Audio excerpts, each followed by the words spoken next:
college football is the only game in the country of any kind that the college game is longer than the pro game. And the disparity in plays run is like 59 to 72 in the NFL. 59 for the lowest average team, 72 for the highest. You know, in college it's more like 61 and 90. All right, so there's a large disparity. So that's just something that people need to look at.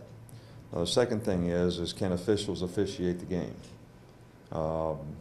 They're not in position when the ball's snapped, just like defensive players aren't in position when the ball's snapped.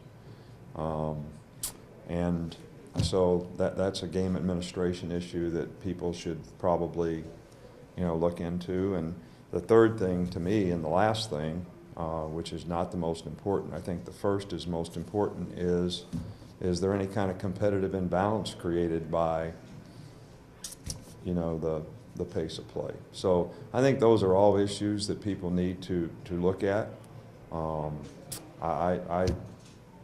the NFL, what they did was the officials stand over the ball until the officials are ready to call the game.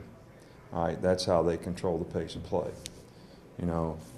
Coach at Philadelphia ran 83 plays a game.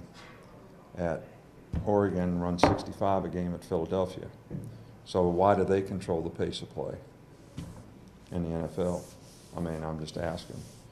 So, but anyway, there's just a lot of issues that I think need to be looked at. And, I think the bottom line was football intended to be a continuous game? Soccer's a continuous game. Rugby's a continuous game. But for the physical elements that are involved in playing a football game and the number of plays that you play, I don't know that was ever intended to be a continuous game. From last year's Iron Bowl and the bowl game, do y'all have it plastered up or they see it often? Well, I think that in some ways, we had 3 years worth of team that really never had a loss of consequence.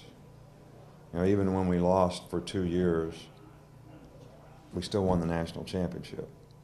And I think that sometimes, and then we're 11-0 in this season, so we have 3 years of players who have never had a significant loss.